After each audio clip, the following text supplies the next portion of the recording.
Hey, what's going on? Welcome to the Doug Show. My name's Doug Cunnington, and this is a impromptu type episode. I recently recorded a catch-up episode, and basically I talked about myself and what I've been up to, and a lot of what I've been up to is not working, so it's actually been pretty fun. But I think I left you with a cliffhanger about my other podcast, Ranking Revolution. I think I did. If I didn't mention it in the episode, I'll give you a quick little update. But I know I definitely wrote some emails and sent it out to the email list to let you know about Ranking Revolution.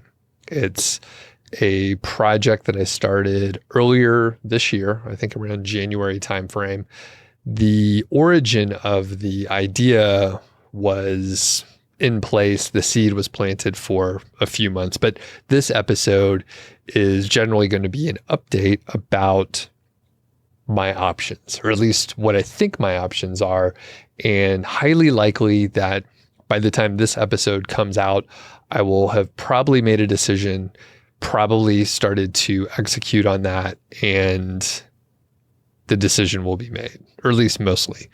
The good thing is most of these things are not irreversible. So if I change my mind, I could probably change my mind to whatever I want. I mean, I'm making up all the rules. That's the good part. I don't need permission from anyone to do any of these options here. So if you are not on my email list, you can go to nichesiteproject.com. I think it's a green button. Click the green button, enter your email address, and you'll be on the email list. So if you're not on there, please join up to the email list. I've been emailing a little bit more recently. They're short emails and typically, giving updates like what I'm working on, what I'm thinking about. A lot of times I point you towards episodes on YouTube or on the audio podcast. So sometimes it's just like, hey, new content came out. I am writing more of my short thoughts in there. Usually I'm not a very verbose writer, so it's usually fairly brief, simple words, easy to read, and yeah, check it out. So anyway, Ranking Revolution is my project where I thought, okay, I know how to podcast pretty well. I've spent about 10 years working in the SEO and marketing industry. I know a lot of people. I know organizers of conferences. I know the people that speak at conferences. I know owners of other blogs, other podcast agencies, and it's a great network. So I thought I should start a new podcast and I should interview these industry folks. The show will be for industry people, professionals in marketing or SEO or something closely related. And I'll be able to put ads on there that fit in the industry. And the thing is, you don't have to have a very big audience if you have more B2B type listeners and audience, or just, again, industry people and professionals. Because let's say someone is running an agency and maybe they have 2 or 3 people working for them. They work a fairly full-time number of hours, and they want to add maybe digital PR to their product line, and they want to offer like some pretty high-end product. Well, maybe Linkifi is someone that they could outsource to. Linkifi does digital PR. They get links over it. Is it Connectively? It's whatever Haro changed their name to. And basically they get some kick-ass links. In fact, they just got me a link over on Ahrefs, and amazing link. They're running a campaign for me. I am an affiliate, and I'll put a link if you want to check it out. But the point is, an agency that wants to outsource some product line that they don't have either the bandwidth or the skills to execute on, they could hire another company. So Linkifi would be perfect to advertise. And in fact, like, podcasts are such a great way to reach people. I know that Linkifi has a podcast. I know some other friends of mine started podcasts. So like, I knew people were trying to start shows, or agencies were trying to start shows, but they didn't know how to do the podcasting portion. So I thought, hey, if I have a platform, It's the right audience. I know the right people. I should be able to start a show without too much friction, without a learning curve. And I could just start the show, get a following, and then sell the show. That was the idea. I'm going to start a show with the intent to sell it. I put the podcast, the audio format on Transistor so I could dynamically insert ads whenever I want. And whenever I transfer the show to the new owner, then they could put their ads in. They could advertise whatever they want. Or if a, individual wanted to have a podcast with sort of a whole set of systems and templates and a catalog of about 50 shows or so, an individual, someone who wants to have a podcast, could buy the show and then go find advertisers and put ads in wherever they want. They could put ads in on my old episodes, and they could put ads in on ongoing future episodes. So I set it up that way on the audio side over on Transistor FM. Great platform. I also was publishing on YouTube. YouTube is a great way to find new listeners, new subscribers, and just a new audience. On the audio side, podcasting it's hard to grow. It's very slow, and it's fairly sticky. You hang on to a listener for a reasonable amount of time. I've heard people say about a year, but it depends. Some people will listen for many years, but there's always some churn. And if you're lucky, you have a few more people finding you each month than are leaving you, and you got a little growth.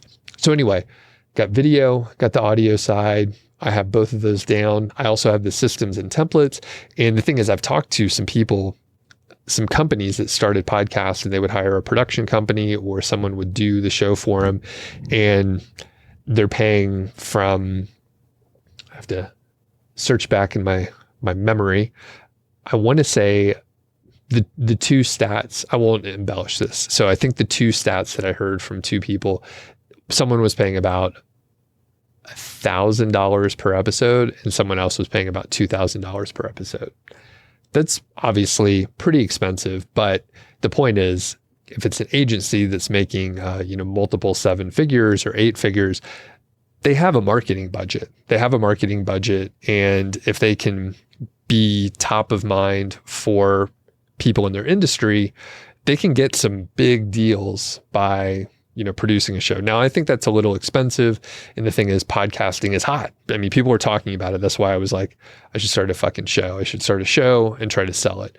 But if someone is hiring another podcasting production company, then that company has to make a profit. So there's project management, there's account management, there's editing, there's the equipment, there's other pieces. Like it's a thing you have to figure out. So anyway, I was like, if I could just have a turnkey situation, I could sell someone a show, sell a company the show, and it should probably work out.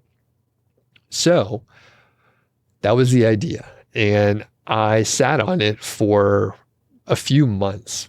I thought about it seriously, and it was really taking form about a year ago. So October or so of 2023, it was taking shape. I remember having beers with Matt Giovanisi, and I was like, here's my idea. What do you think?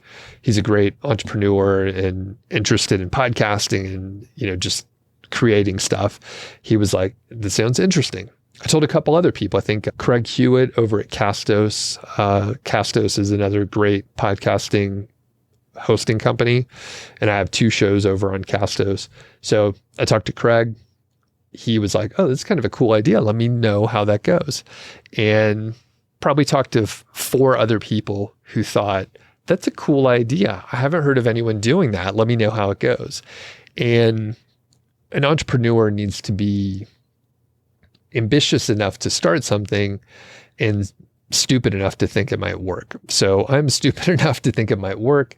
And one good thing, I didn't tell like my non-entrepreneur friends because, they're my friends. So they would just be like, oh, that's a great idea. I think you're going to do awesome at it. When you tell other entrepreneurs, they'll be a little more critical. They'll be straight with you. They'll tell you, yeah, I don't know if that part's going to work. Like, you're going to run into issues because if you're hosting the show, Doug, what happens when you sell it to another person? Like, you're going to run into trouble. Now, there's a couple things that might happen with that. And either I could continue on hosting the show as a contractor for a little while to transition it over to a new host. It could be the founder of the company. It could just be the new owner if it's a individual, or they could hire another host if they want to, and I could transition it over. The thing is, again, I have all the systems and templates, and I could say, here's how you can do it. I could train you. I have documentation and SOPs. Here's how you could do it. You could change it up if you want to, and I could tell you the pros and cons. It could be a very quick transition. I could turn all this shit over, do the training in 2 or 3 days over the course of a week. It probably wouldn't even take that long, but people always have follow-up questions, and that's expected. Or if it's a company that I'm already involved with or I know of, say like a software company like SEMrush, I've done some work with them in the past. Maybe they want me to continue hosting it for a little while, and I can slowly transition it over to some other host. So there's options, right? Those are problems that can be solved. And I could try to predict, right? I could have hired a host to host the show. So it's really turnkey, and I'm not doing anything except setting it up and getting the host to do their thing. But I didn't want to guess to think about like what the new owner might want to do. So this is the premise. And if you haven't heard any of this before, you're probably thinking, oh, this is all a reasonable idea, Doug. And I think it is a reasonable idea. I still think it's a damn good idea. So the other sort of secret marketing idea that I was going to do is interview people that have email lists. If you interview someone, usually, not always, but usually they will be happy to promote their appearance on some show. Not always, but usually. Now, if it's someone who produces like 3 podcasts a week, they send out 2 or 3 emails a week, and they're just like pumping out content, 2 things might happen, right? Either they have so much stuff that they're already doing and they're just promoting their own stuff. They really don't have time to promote some other appearance, or they're pumping out a lot of content and like they need something to write about in their email list. So they would be happy to say, hey, I was a guest on this show. Go check it out. We talked about these things. So if it's a really compelling interview, something that they haven't done before, or maybe they haven't talked about before, then maybe they're more likely to send it out.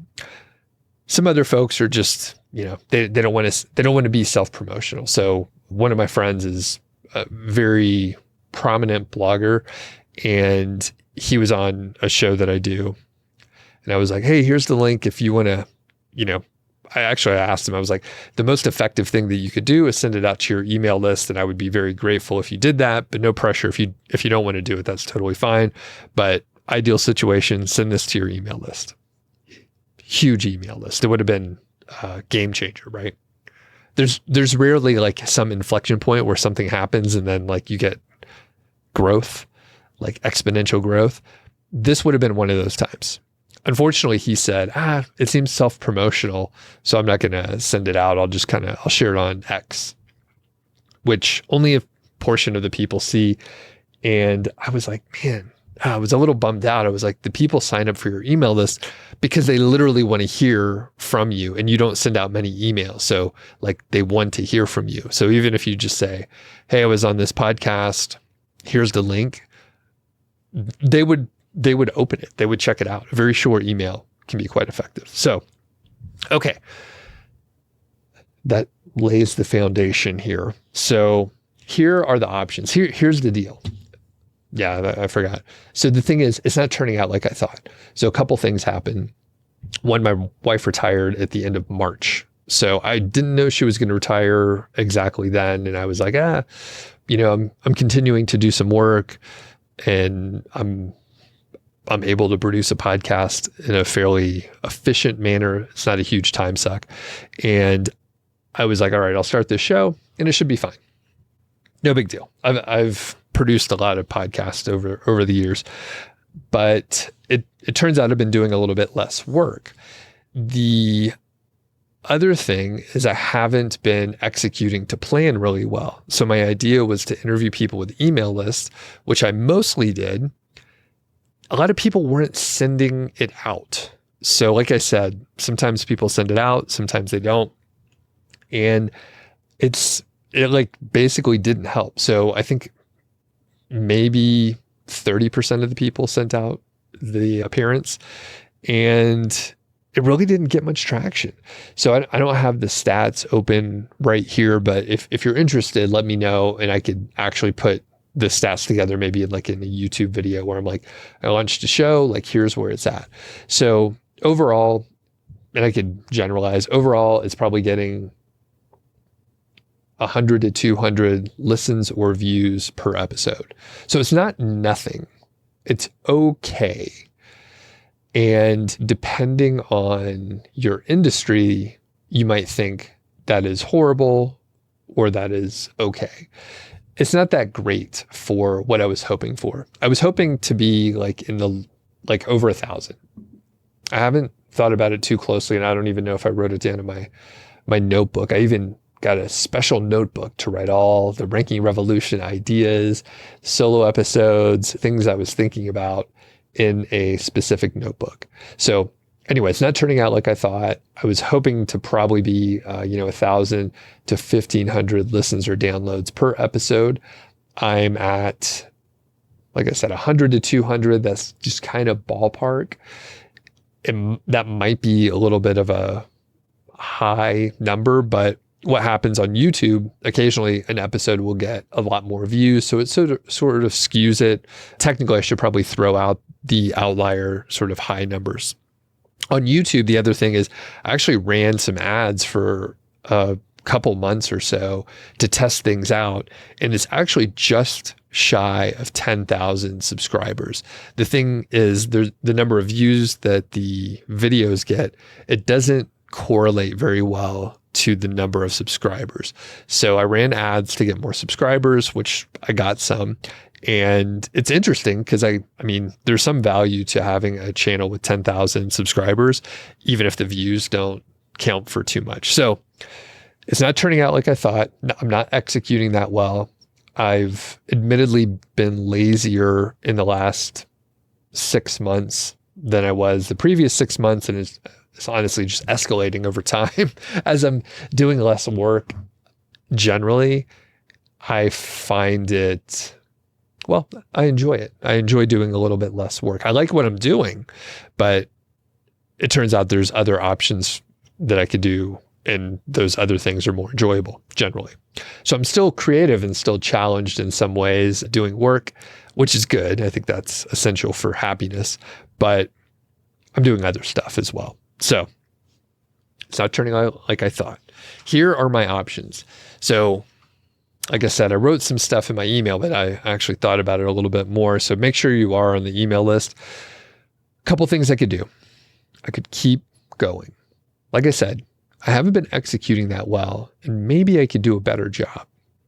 Maybe I could try to market it a little bit harder by pivoting a little bit. Maybe I try to be on other shows, other podcasts to promote it a little bit more. Maybe I follow up more closely with the people that have already been on the show and encourage them to maybe share it out on their email list, especially if they didn't do it before. Some people are nervous about that. If they email all the time, they'll probably be happy to do it. But some people are pretty timid, like, oh, if I already emailed about something, I don't want to email it again. It turns out only, if you're lucky, 20 to 40% of the people are going to open your email, and an even smaller number are going to read the whole thing. So depending on how you write your emails, there's a pretty solid chance the majority of people did not read the email. They did not open it. There's an even better chance they didn't click on it. So if you email kind of the same content again, if people remember it from a few months ago, I mean, they're not going to get pissed off at you. They're just going to not continue reading that specific email, or they're like, oh yeah, I remember that. I actually liked it. So if you're writing content they're enjoying, then you don't have to worry about it too much. Okay. So I could keep going, but try harder. follow up and try to market it a little bit better. Essentially, try harder.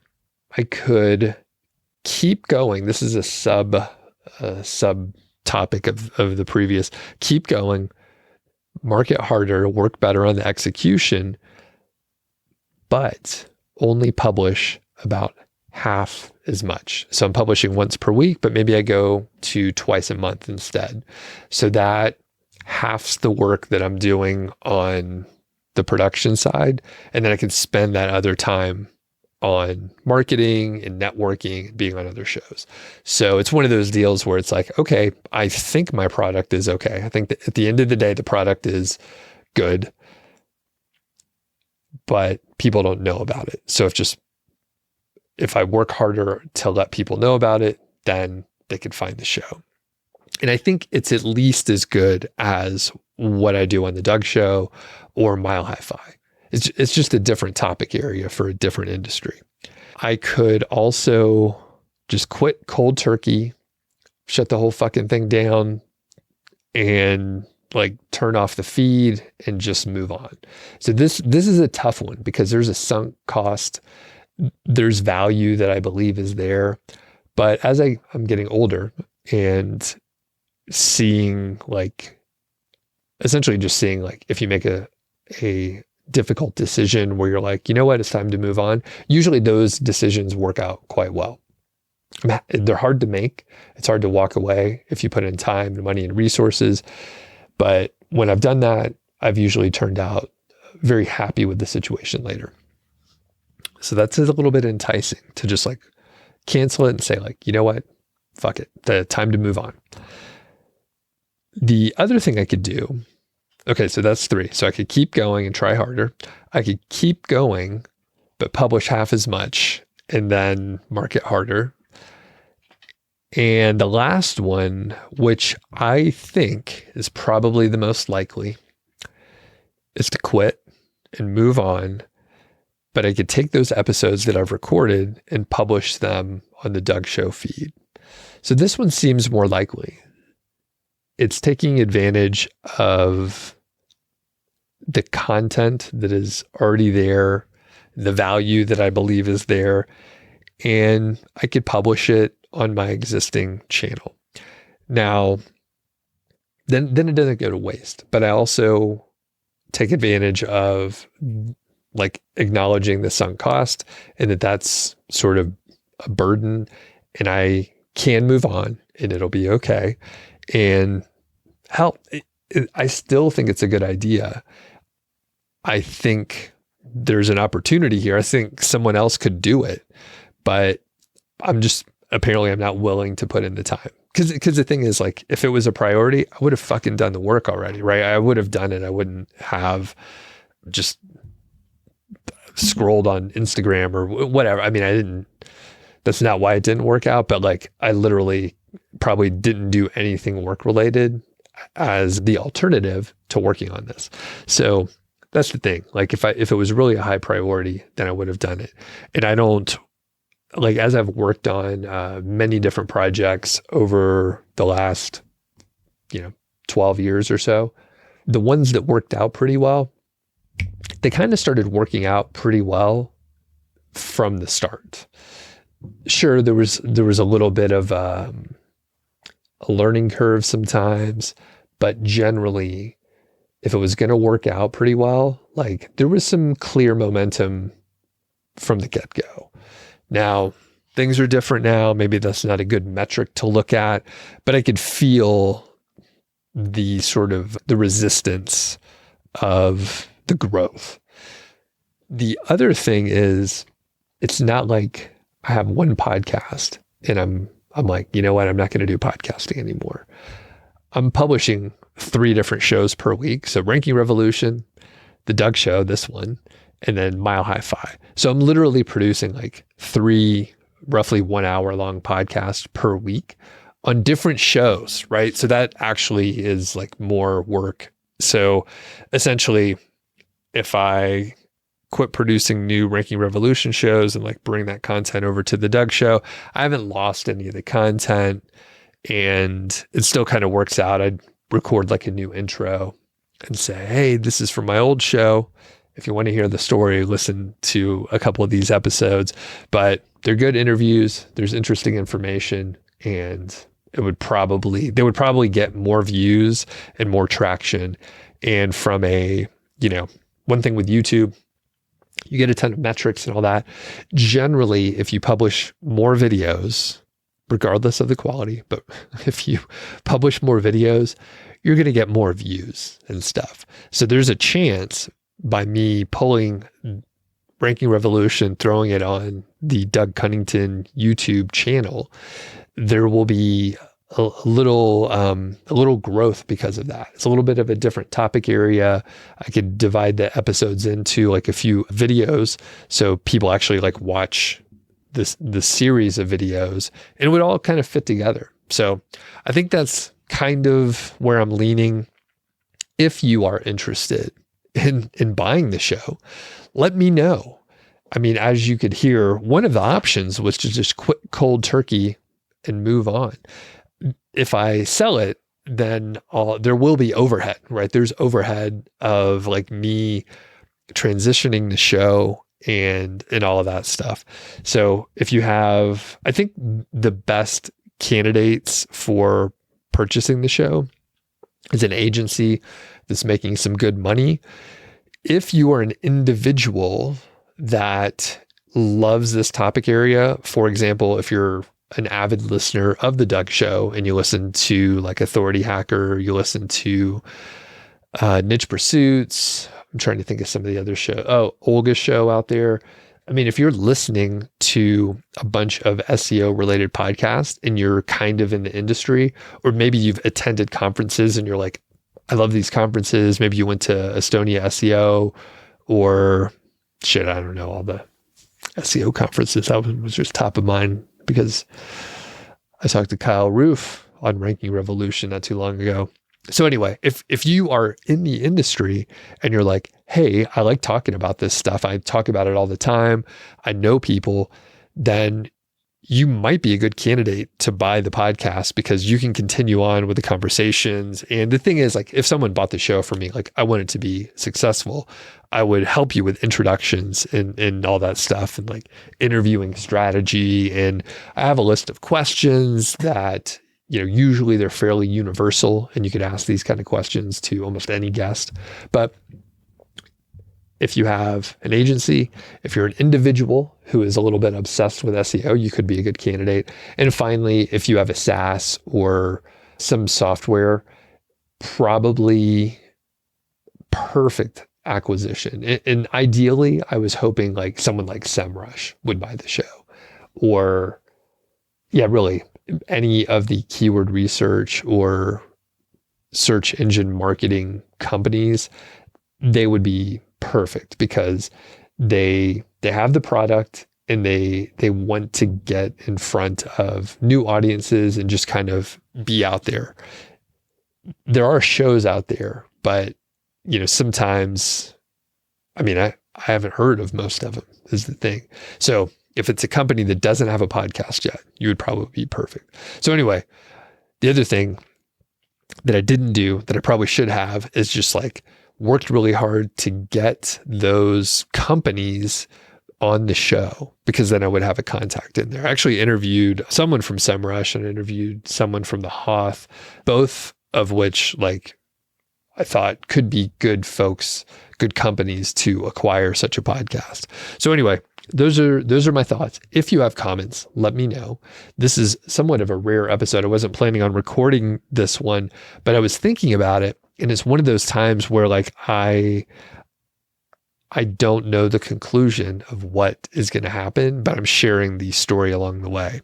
So usually I don't do that. Usually I want to have the story done so that I can encapsulate things and, go on the journey with me. But this is like mid journey right now. So I will let you know what happens.